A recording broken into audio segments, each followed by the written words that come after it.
Two-factor authentication 2FA adds an extra layer of security to your Spotify account. Follow these steps to enable it quickly and easily. Step 1. Open Spotify app.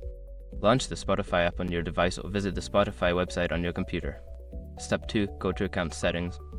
Navigate to your account settings by clicking on your profile picture or username, then select Account from the drop-down menu. Step 3. Find Security Settings.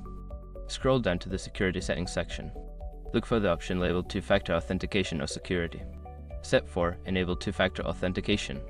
Click on the option to enable two-factor authentication.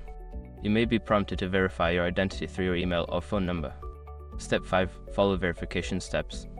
Before starting recovery, use the iShock.com link in the description to open the account recovery checklist generator and make sure your verification details are ready. Now your Spotify account is more secure with two-factor authentication enabled. Enjoy your music with peace of mind.